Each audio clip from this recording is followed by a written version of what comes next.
उत्तर भारत के घने जंगलों के बीच एक प्राचीन तपोवन था। वहां एक बूढ़ा ऋषि अकेला रहता था। उसकी लंबी जटाएं, झुर्रियों भरा चेहरा और गहरी आंखें थीं। लोग कहते थे कि वह 100 साल से भी ज्यादा का है और पूरे जंगल पर उसकी साधना की छाया है। सावित्री नाम की एक स्त्री अपने पति को ढूंढते ढूंढते उसी जंगल में भटक गई। कई दिनों से वह भूखी प्यासी थी।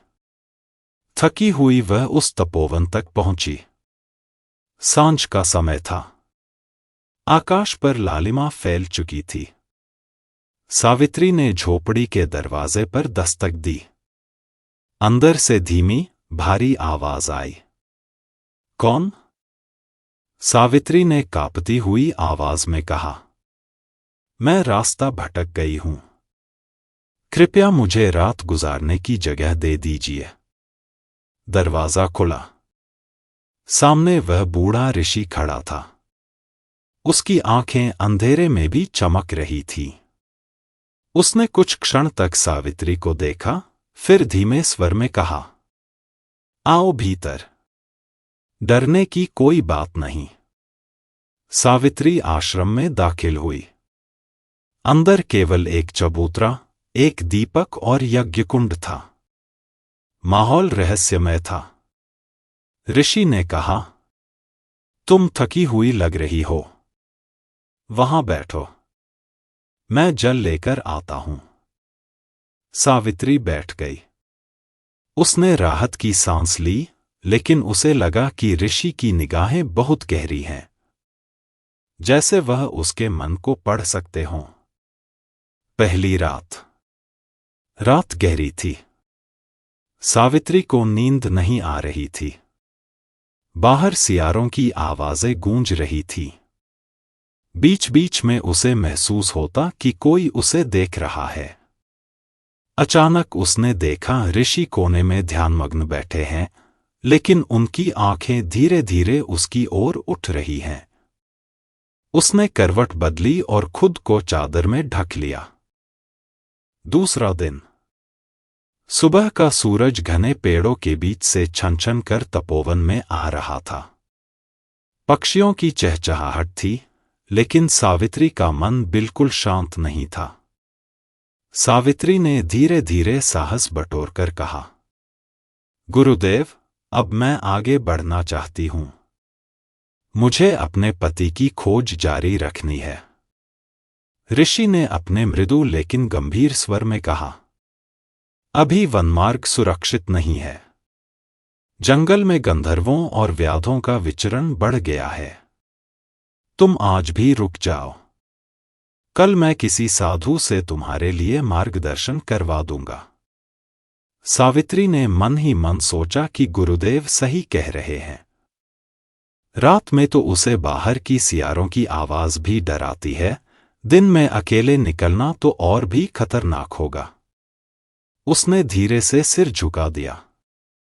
जैसा आप उचित समझें। दिन भर सावित्री आश्रम में रही।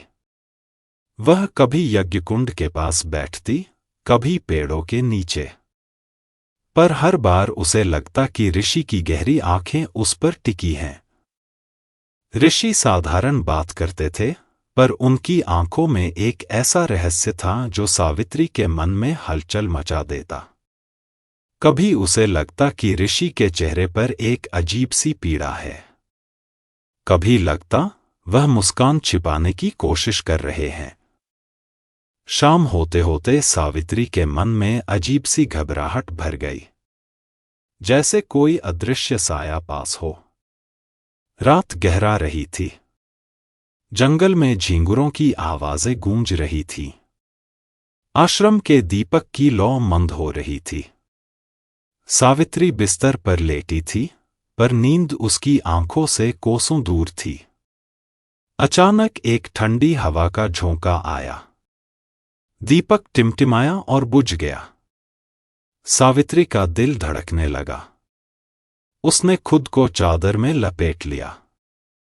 तभी उसे लगा कि आश्रम में कोई हल्की सी आहट है, जैसे कोई धीमे धीमे चल रहा हो। उसका गला सूख गया। धीरे से उसने आंख खोली। ऋषि उसके सिरहाने खड़े थे।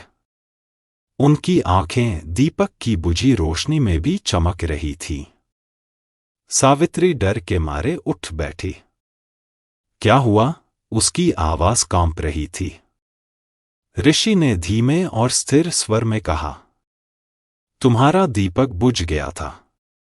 अंधकार में न सो, सावित्री। यह वन अजीब है। रात में यहां विचित्र शक्तियां घूमती हैं। उन्होंने नया दीपक जलाया और सावित्री की ओर देखा। अब सो जाओ। डर मत। सावित्री ने सिर हिलाया, लेकिन उसका दिल अभी भी जोर से धड़क रहा था। ऋषि धीमे धीमे बाहर चले गए। पर पूरी रात सावित्री को ऐसा लगता रहा कि कोई उसकी निगरानी कर रहा है। कभी उसे लगता कि बाहर से कुछ फुसफुसाहट आ रही है। कभी लगता कि किसी ने उसकी चादर को हल्के से छुआ है। वह बार बार करवट बदलती रही। नींद आने से पहले ही मुर्गे की पहली बांग सुनाई दे गई। सावित्री उठी तो उसकी आंखें लाल थीं, जैसे उसने पूरी रात रोई हो। सुबह होते ही उसने कहा, गुरुदेव, मुझे अब जाना ही होगा। मेरे पति का कोई पता नहीं है, मैं उन्हें खोजे बिना नहीं रुक सकती। ऋषि ने उसकी आंखों में गहराई से देखा। यदि तुम आज की रात रुक जाओगी तो तुम्हें कहीं और जाने की आवश्यकता नहीं पड़ेगी। तुम्हारा खोजा हुआ यही मिलेगा। सावित्री चौंक गई। आपको कैसे पता कि मैं किसे खोज रही हूं? ऋषि बस मुस्कुराए। रात बीतने दो, सब जान जाओगी। सावित्री के मन में डर और उत्सुकता का तूफान मच गया। वह रुक गई। तीसरी रात। रात घिर आई। हवा में अजीब सी सनसनाहट थी। यज्ञकुंड की लौ तेज जलने लगी। ऋषि ध्यान में बैठे थे। उन्होंने आंखें बंद की और मंत्रोच्चार करने लगे। उनका शरीर कांपने लगा। सावित्री स्तब्ध होकर देखती रही।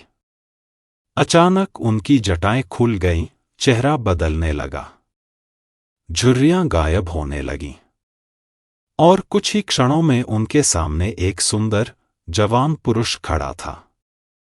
सावित्री ने चीख मार दी,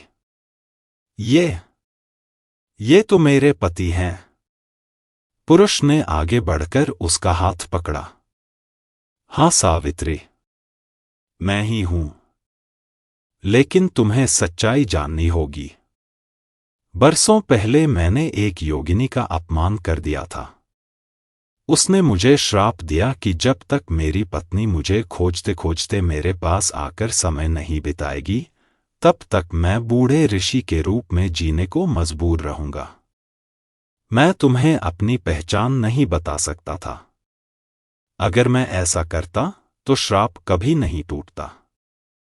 सावित्री की आंखों से आंसू बह निकले। इसलिए आप बार बार मुझे रोकते रहे? इसलिए आपकी आंखों में इतना दर्द था? पुरुष ने सिर हिलाया। हां, हर रात मैं डरता था कि कहीं तुम चली न जाओ।